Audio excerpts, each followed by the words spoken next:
पुरातत्व। लेखक विभूति भूषण बंदोपाध्याय। ये कहानी मैंने अपने मित्र सुकुमार बाबू के मुंह से सुनी है। इतिहास और पुरातत्व विषय पर जिन्होंने कुछ चर्चा की है, उन सभी के लिए डॉक्टर सुकुमार सेन का नाम सुपरिचित है। डॉक्टर सेन ने कई दिनों तक सरकार के पुरातत्व विभाग में दक्षता के साथ काम किया है। पटना उत्खनन के समय वो स्पूनर साहब के मुख्य सहायक थे। बीच में कुछ दिनों तक वो इंडियन म्यूजियम के पुरातत्व विभाग के क्यूरेटर भी थे। बौद्ध प्रतिमा शास्त्र आइकॉनोग्राफी में भी वो महान विद्वान हैं। प्राग गुप्त युग की मूर्तिकला और भारतीय मूर्तिकला का क्रमिक विभास नामक उनकी प्रसिद्ध 2 किताबों के अलावा एशियाटिक सोसाइटी के पत्रों में और कई देशी सामयिक पत्रिकाओं में इस विषय पर उन्होंने कई लेख लिखे हैं। उनके पढ़ने के कमरे में तरह तरह की जगहों से टूटी हुई पुरानी ईंटें, टूटी लकड़ी की तख्ती, लगी तुलट कागज और ताड़ के पत्तों की पांडुलिपियों के ढेर और काले पत्थर से बनी देवी देवताओं की मूर्तियों की भीड़ में पैर रखने की जगह ही नहीं थी। इन सभी मूर्तियों का वर्गीकरण करने में वो बहुत मेहनत करते थे।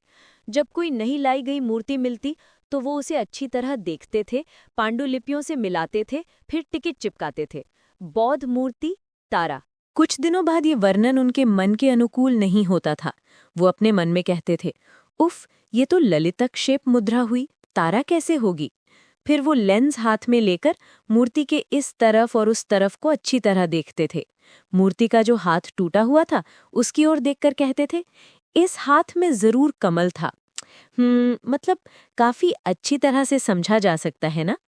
फिर वो पुराने टिकट के ऊपर नया टिकट चिपकाते थे, बौद्ध मूर्ति जंगूला। उनकी ये बात देखकर मुझे भी हंसी आती थी। मुझसे भी ज्ञानी लोग गर्दन हिलाकर कहते थे, ये सब नौकरीबाजी है भाई, नौकरीबाजी।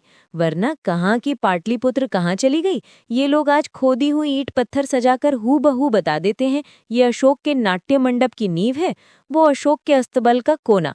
देखते देखते एक विशाल राजमहल जमीन के अंदर से उगाया। नौकरी तो बचाए रखनी चाहिए। कुछ नहीं है भाई, ये सब नौकरीबाजी है। लेकिन इन सब बातों का मूल्य बहुत कम है, क्योंकि ज्ञान विज्ञान के साथ मेरा और इन ज्ञानी लोगों का हमेशा से देवर भाभी का संबंध रहा है। उस दिन दोपहर को जब डॉक्टर सेन अपनी निजी लाइब्रेरी में सेन राजाओं के शासनकाल को लेकर अत्यंत व्यस्त थे, मैं तब एक राज्य क्रांति की तरह वहां जाकर अचानक उपस्थित हुआ। मुझे देखकर वो बहुत खुश हुए और थोड़ी देर गपशप करके वहां दिन भर की मानसिक थकान दूर करने के लिए मैं समझा कि वो बहुत उत्सुक हो चुके हैं। इधर उधर की बातों के बाद डॉक्टर सेन बोले, चाय मंगवाता हूँ, एक कहानी सुनो। ये मैंने कभी किसी को नहीं बताई है, हालांकि स्पूनर साहब ने कुछ कुछ सुना है। बाहर उस दिन बहुत ठंड पड़ रही थी। दरवाज़ा बंद करके सुकुमार बाबू की कहानी सुनने के लिए बैठा। चाय आई। चाय पीते पीते सुकुमार बाबू अपनी कहानी बताने लगे। विक्रमपुर के पुराने खंडहर के बारे में शायद कुछ कुछ सुना होगा। ये कितने दिनों का है ये वहाँ के लोग कोई नहीं बता सकते। बहुत दिनों से टीला वैसा ही देखते आ रहे हैं। ये किसका या किस समय का है ये वे कुछ भी नहीं बता सकते। ढाका म्यूजियम से उस बार उस टीले को खोदने की बात उठी। इससे पहले बरेंद्र अनुसंधान समिति और ढाका साहित्य परिषद शाखा से उसे कई बार खोदने का प्रस्ताव हुआ, लेकिन पैसे का इंतजाम न कर पाने के कारण वे पीछे हट गए। जब मुझसे बात उठी तब मेरा भी मत नहीं था, क्योंकि मेरी मन में धारणा थी कि जितना खर्च होगा उसकी तुलना में हमें ऐसा कुछ खास मिलने की उम्मीद नहीं है। अंत में लेकिन मेरी आपत्ति टिकी नहीं। उसे खोदने के लिए पैसा आवंटित हुआ। मैंने विशेष अनुरोध पर देखभाल का भार लिया। जाकर देखा, जिस टीले को खोदना था उसके पास एक और ठीक वैसा ही टीला था। इस टीले के पास एक विशाल तालाब है, वह लगभग भर चुका है। टीले दोनों बहुत बड़े बड़े थे। महीना काटा का जंगल और बड़ी बड़ी जंगली घास से पश्चिम दिशा के टीले का ऊपरी हिस्सा बिल्कुल दुर्गम था। पूरब दिशा का टीला थोड़ा छोटा था। उसके पीछे की ढलान वाली तरफ थोड़ी खाली घास की जमीन थी। जगह कुछ हद तक एकांत थी। आमतौर पर खुदाई का काम शुरू करने के समय हम पहले एक योजना तैयार करके काम शुरू करते हैं। फिर काम आगे बढ़ने के साथ साथ कुछ अंदाजे से और कुछ बहुत कमजोर सूत्र पकड़कर हम उस योजना को धीरे धीरे बदलते चलते हैं। पटना उत्खनन के समय इससे बहुत काम हुआ था, लेकिन छोटे 2 ग्रामीण टीलों को खोदने के लिए मैंने ये सब करने की आवश्यकता नहीं देखी। हमारे साथ पुरातत्व विभाग का उत्खनन कार्य चलाया है ऐसा कोई व्यक्ति नहीं था। उसका कारण ये था कि उसे ढाता PWD से खोदा जा रहा था। इन दोनों टीलों में से बड़े वाले को वहां के लोग नास्तिक पंडित का खंडहर और छोटे वाले को टोल घर का खंडहर कहते हैं। कुछ लोगों के अनुसार ये नास्तिक पंडित वैष्णव भक्ति शास्त्र के प्रवर्तक वल्लभाचार्य थे। कुछ लोग कहते हैं कि वो 16वीं शताब्दी के प्रसिद्ध नैयायिक श्री कृष्ण तर्कलांकार का खंडहर है। खैर छोड़ो वो बात, लेकिन मुझे पता चला है कि वहाँ कौन रहता था। जो मैंने पता लगाया है, पहले कुछ लोगों ने वो अंदाज़ा लगाया था, लेकिन जोर देकर कुछ कह नहीं पाए थे। मैं जोर देकर कह सकता हूँ, लेकिन कहा नहीं है। क्यों नहीं कहा और कैसे मैंने ये जाना, वही मैं बताऊंगा। कुछ समय तक टीले के ऊपर के जंगल को कटवाया गया। फिर वास्तव में खुदाई का काम शुरू हुआ। मेरे साथ मेरे मित्र ढाका म्यूजियम के कबाबू थे।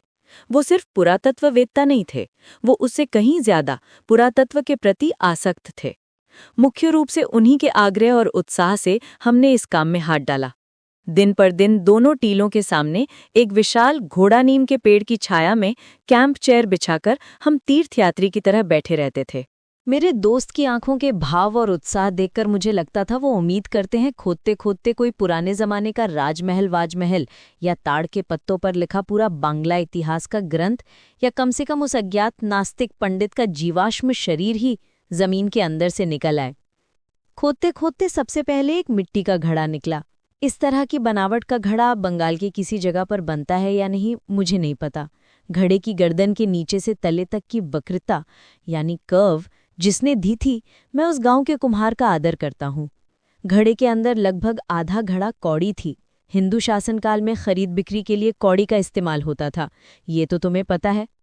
किस अतीत के दिन में गृहस्वामी भविष्य की बुरी किस्मत के डर से कौड़ियों को सावधानी से घड़े में भरकर मिट्टी के अंदर दबा गए थे, वो भविष्य कितने दिनों पहले सुदूर अतीत में गायब हो गया। जमा किए गए पैसे की और जरूरत नहीं पड़ी। धीरे धीरे और भी कई चीजें निकलने लगीं और मिट्टी के कई टूटे हुए घड़े, कलश, एक जंग लगी लाल रंग की तलवार, एक दीपक, टूटी ईंटों के टुकड़े और सबके अंत में निकली एक काले पत्थर की देवी मूर्ति। देवी मूर्ति टोल घर के खंडहर पर मिली थी। मूर्ति राजमहल के काले पत्थर की बनी थी, चमकीली पॉलिश की हुई। बहुत दिनों तक मिट्टी के नीचे रहने के कारण वो पॉलिश हालांकि नष्ट हो गई थी, लेकिन कुल मिलाकर तब भी जो थी वो बहुत कम मूर्तियों में मैंने देखी है। मूर्ति सरस्वती देवी की होने पर भी उसमें बौद्ध मूर्ति कला का कुछ प्रभाव है, ऐसा लगा था। हाथ में वीणा न होने पर भी अगर देवी ना होकर देव मूर्ति होती तो उसे मंजूश्री मूर्ति कहकर आसानी से मान लिया जा सकता था। मूर्ति जब साफ करके मेरे सामने लाई गई तब उसकी ओर देखते ही मैं कुर्सी से उठ खड़ा हुआ। कई मूर्तियों का पिछले 15 वर्ष से परीक्षण करता आ रहा हूं, लेकिन ये क्या? छेनी के मुंह से पत्थर से हंसी कैसे निकाली है? थोड़ी देर तक एकटक मूर्ति की ओर देखता रहा। मैं बहुत कल्पनाशील नहीं हूं, लेकिन उस दिन उस शांत दोपहर में पत्ते रहित घोड़ा नीम के पेड़ के नीचे खड़े होकर मेरे मन के अंदर कैसा उलझन हो गया। थोड़े समय के लिए जरूर, बहुत थोड़े समय के लिए मन के अंदर एक अनोखा भाव। सुंदरता से जगमगाती चमकीली काले पत्थर की पॉलिश की हुई चिकनी उस देवी मूर्ति के, उसके चेहरे की दृढ़ रेखाओं, शरीर के गठन की कला मुद्रा, हाथ की अंगुलियों के विन्यास के सुंदर तरीके, इन सब के ऊपर मूर्ति के चेहरे की उस हंसी भरी जीवित सुंदरता की ओर देखकर बहुत देर तक चुपचाप खड़ा रहा। कला का जो प्रभाव समय को तुच्छ करके युगों युगों से इंसान के प्राण को स्पर्श कर रहा है, उससे सच्ची पहचान मेरी उसी दिन पहली बार हुई। जय हो उस अतीत युग के अज्ञात नाम शिल्पी की, जय हो उसकी मृत्युंजय प्रतिभा की। मूर्ति को घर लाकर मैंने अपनी लाइब्रेरी में कागजों को दबाने वाली ध्यानस्थ बुद्ध की मूर्तियों के समूह में उसे रख दिया। रोज सुबह उठकर देखता था, लंबी भौं रेखाओं के नीचे बांस के पत्तों जैसी खींची हुई दोनों आंखों के कोने हंसी से मानो दिन पर दिन चमक रहे हैं। कई दिनों तक तरह तरह की बातें मन में आती रहीं। खोदते खोदते ऐसी कोई चीज नहीं मिली जिससे मैं मूर्ति या खंडहर का समय निर्धारित कर सकूं। हालांकि मूर्ति गुप्त युग के बाद के समय की है और पूर्वी बंगाल के शिल्पी के हाथ की बनी है, ये मैं उसके सिर के ऊपर छतरी जैसी निशान देखकर कुछ हद तक अंदाजा लगाता था। पत्थर की मूर्ति के सिर के ऊपर ये गोल छतरी जैसा निशान पूर्वी बंगाल की मूर्तिकला की एक शैली है। ये मैंने दूसरी कम मूर्तियों में भी देखा है। उस दिन रविवार था। शाम का समय मैंने अपने एक पड़ोसी मित्र के साथ एक शर्त वाली शतरंज खेलकर जल्दी सो गया। अब जो बात मैं बताऊंगा वो केवल तुम ही हो, इसलिए तुम्हें बता रहा हूँ। दूसरों से ये बात कहते हुए मुझे झिझक होती है, क्योंकि वे मुझ पर विश्वास नहीं करेंगे। बहुत रात को न जाने क्यों अचानक मेरी नींद टूट गई। कमरे में किसी चीज की बहुत सुगंध मिली। जैसे पूजा के मंदिर में धूप धूनी गूगल फूल घी चंदन सब मिलकर एक शीतल महक मिलती है, ये ठीक उसी तरह की थी। वो सुगंध मेरे नींद से भरे मस्तिष्क में जाकर मुझे किसी नशे में डुबा दिया। रात के कितने बजे थे ठीक नहीं जानता। सिर के पास घड़ी टिक टिक कर रही थी। थोड़ी देर पलंग पर बैठे रहने के बाद मैंने तय किया वो नींद के झोंके में किसी तरह का आंखों का धोखा देख लिया होगा। फिर मैं सो गया। थोड़ी देर बाद अच्छी नींद आ गई। कितनी देर बाद पता नहीं, फिर न जाने क्यों अचानक मेरी नींद टूट गई। नींद टूटते ही फिर से वो सुगंध मिली, फिर से वही नशा। इस बार नशा ने मुझे पिछली बार से भी ज्यादा डुबा दिया। उसके तुरंत बाद देखा वही मुंडा सिर पीत वस्त्रधारी तेजस्वी बौद्ध भिक्षु मेरे पलंग के बहुत पास खड़े मेरी तरफ देख रहे हैं। उसके बाद और कई अजीब घटनाएं बहुत कम समय में घटी। अचानक मेरे कमरे का दृश्य मेरी आंखों के सामने से गायब हो गया। मैंने देखा एक विस्तृत स्थान, कितने घर, श्वेत पत्थर से बंधे कितने चबूतरे, कितने गुंबद, मंदिर। बहुत सारे मुंडे सिर बौद्ध भिक्षुओं जैसे वस्त्र पहने लोग इधर उधर आ जा रहे हैं। असंख्य छात्र कमरों में पढ़ाई में लीन हैं। एक जगह अशोक के पेड़ की छाया में श्वेत पत्थर की वेदी पर तरुण युवाओं के समूह से घिरे बैठे हैं मेरे परिचित वही बौद्ध भिक्षु। देखकर लगा वो अध्यापन में लीन है और युवाओं का समूह उनके छात्र हैं। अशोक वन के घने पत्तों के किनारे पर स्थित लाल फूलों के गुच्छों की गिरी हुई पंखुड़ियां गुरु और शिष्यों के सिरों पर बरस रही थीं। देखते देखते वो दृश्य गायब हो गया। मेरे तंद्रा से भरे कानों में तरह तरह के वाद्यों का एक संयुक्त सुर बज उठा। एक विशाल उत्सव सभा। उत्सव के पोशाक से सजे नर नारियों से सभा भर गई है। सब मानो अजंता की गुफाओं के चित्रित नर नारी जीवित होकर घूम रहे हैं। किस प्राचीन युग का हावभाव, पहनावा। सभा के चारों ओर भाले हाथ में लिए लंबे कद के सैनिक खड़े हैं। तेजस्वी युद्ध के घोड़े मूल्यवान साज पहनकर खड़े खड़े पैर ठोक रहे हैं। सभा के बीच में लाल वस्त्र पहने चंपा फूल सी गौरवर्णी कोई लड़की है। लड़की के सामने खड़ा है चमकदार स्टील का कवच पहने एक युवक। उसकी कमर में चमकीले स्टील के म्यान में टेढ़ी तलवार लटक रही है। गले में फूलों की माला, चेहरे पर बालक जैसी सरल कोमल हंसी की रेखा। लड़की के चिकने सुंदर हाथ को पकड़कर युवक के मजबूत मांसपेशी वाले हाथ में जिसने रखा, अच्छी तरह देखकर मैंने पहचाना वो मेरे रात के आराम में बाधा डालने वाले वही बौद्ध भिक्षु थे। बायोस्कोप की तस्वीर की तरह विवाह सभा गायब हो गई।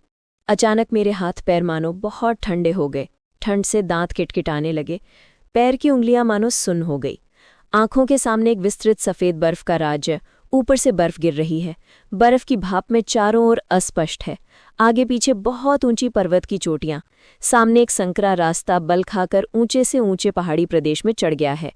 एक लंबे कद का भिक्षु उस भयानक दुर्गम रास्ते पर भयानक बर्फीली बारिश के बीच से शराबी की तरह डगमगाते हुए चल रहा है। उसका सिर मानो धीरे धीरे झुककर छाती पर आ गया है, लेकिन फिर भी वो बिना रुके लगातार रास्ता चल रहा है। बहुत दूर की एक बहुत ऊंची बर्फ से ढकी पर्वत चोटी किसी रोशनी से लाल होकर दैत्य के हाथ की मशाल की तरह उस विशाल बर्फीले राज्य के दूर के किनारे को रोशन करके धक धक करके जल रही है। बर्फ की भाप घनी से अधिक घनी होकर पूरा दृश्य ढक दिया। उसके तुरंत बाद आंखों के सामने ये तो मेरा ही सदा परिचित बंगाल का गांव है। घास फूस के घर के पीछे घनी छायादार बांस के जंगल में शाम उतर रही है। बेंची झाड़ियों में शालिक पक्षियों का झुंड चहचहा रहा है। कटहल के पेड़ के नीचे किसी गृहस्थ की गाय बंधी है। मिट्टी के घर के दालान पर बैठा है एक युवा युवक। उसके सामने मेरी खोद कर निकाली गई वही देवी मूर्ति। देखकर लगा युवक का कई दिनों का सपना उस पत्थर की मूर्ति में सफल हो गया है। बरसात की शाम में मेघों से भरे आकाश के नीचे घने काले केतकी के पत्तों जैसे काले गंभीर आंखें खोलकर वो पत्थर की मूर्ति के चेहरे की ओर एकटक देख रहा है। अचानक वो दृश्य भी गायब हो गया। देखा मैं अपने कमरे में पलंग पर ही लेटा हूं, पास में वही बौद्ध भिक्षु। इस बार उन्होंने बात की। उनकी बातें मुझे बहुत स्पष्ट याद हैं। उन्होंने कहा, तुमने जो मूर्ति मिट्टी खोद कर निकाली है उसी के खिंचाव से बहुत दिनों बाद आज फिर पृथ्वी पर लौट आया हूं। 900 वर्ष पहले मैं तुम्हारी ही तरह पृथ्वी का इंसान था। जिस जगह को तुम लोगों ने खोदा है वो मेरा पुश्तैनी घर था। तुमने ज्ञान साधना में पूरा जीवन व्यतीत किया है, इसीलिए तुम्हारे पास आना मेरे लिए संभव हुआ है और इसीलिए मैंने बहुत खुशी के साथ अपने जीवन की कुछ मुख्य मुख्य घटनाएं तुम्हें दिखाईं। मैं दीपंकर श्री ज्ञान हूँ। नेपाल देव के समय मैं नालंदा महाविहार का संघ स्थिविर था। भगवान तथागत की अमृतमयी वाणी से मेरा मन मुग्ध हुआ था। इस कारण देश के हिंदू समाज में मेरी लोकप्रियता नष्ट हो गई। देश की पाठशाला का अध्यापन छोड़कर मैं नालंदा गया। बुद्ध का निर्मल धर्म जब तिब्बत में अनाचार से ग्रस्त हो उठा था, तब भगवान शाक्यश्री के बाद मैं तिब्बत गया उस धर्म को पुनः स्थापित करने के लिए। मेरे समय के एक गौरवपूर्ण दिन की बात आज भी मुझे याद है। आज बहुत दिनों बाद पृथ्वी पर बंगाल में लौटकर वो बात ज्यादा याद आई है। चेदीराज कर्ण दिग्विजय पर निकलकर देश जीतते जीतते गौड़ मगध बंग के राजा नेपाल देव के साथ युद्ध में हारकर जिस दिन संधि की, मैं तब नालंदा में प्राध्यापक था। याद है, उत्साह से उस दिन पूरी रात मुझे नींद नहीं आई थी। इस संधि के कुछ ही दिनों बाद कर्ण की पुत्री यौवनश्री का नेपाल देव के पुत्र तृतीय विग्रहपाल के साथ जो विवाह हुआ था, मैं ही उस विवाह का पुरोहित था। कम उम्र में मैंने एक गांव के शिल्पी से पत्थर की मूर्ति बनाना सीखा और अवकाश के समय मैं उसका अभ्यास करता रहता था। फिर जब मैं पितामह के पाठशाला में सारस्वत व्याकरण का छात्र था, तो पूरी शक्ति और कल्पना खर्च करके ज्ञान की अधिष्ठात्री देवी की एक मूर्ति गढ़ी। मूर्ति मुझे बहुत प्रिय थी। उसी मूर्ति के खिंचाव से बहुत दिनों बाद फिर पृथ्वी पर लौट आया हूँ। देश के लोग मुझे नास्तिक कहते थे, क्योंकि मैं एक तो बौद्ध था, ऊपर से साधारण तरह का धर्म विश्वास मेरा नहीं था। वो अरुण की आभा से रक्तवर्णी हिमालय की चोटी जिसने जनहीन बर्फ के राज्यों को रोशन किया, जो मैंने तुम्हें दिखाया है, वो सत्य का रूप है। साधारण लोगों के लिए वो सत्य पहुंच से बाहर है। मैं अपनी बात नहीं कहता, क्योंकि मैं नगण्य हूँ, लेकिन वो विशाल मठ जो हमारे समय में पूरे भारतवर्ष में ज्ञान की रोशनी जलाए हुए था, उसके सभी प्राध्यापक उसी उच्च दार्शनिक सत्य पर हमेशा लक्ष्य रखकर चलते थे। तुम भी अमृत के पुत्र हो, वो लोग तुम्हारे लिए भी निर्दिष्ट है। अज्ञानता के खिलाफ तुम्हारा अभियान सफल हो। बौद्ध भिक्षु कहाँ गायब हो गए? किसी चीज की आवाज से चौंक टूटकर देखा तो सुबह हो चुकी है। बाहर बरामदे में नौकर की झाड़ू की आवाज आ रही है। डॉक्टर सेन ने कहानी समाप्त की। मैंने पूछा, मूर्ति कहाँ है? डॉक्टर सेन बोले, ढाका म्यूजियम में। प्रिय दोस्तों, अंत तक साथ रहने के लिए धन्यवाद। कृपया हमें प्रोत्साहित करने के लिए इस वीडियो को लाइक, शेयर और सब्सक्राइब करें। आपका सहयोग ही हमारी सबसे बड़ी प्रेरणा है। धन्यवाद।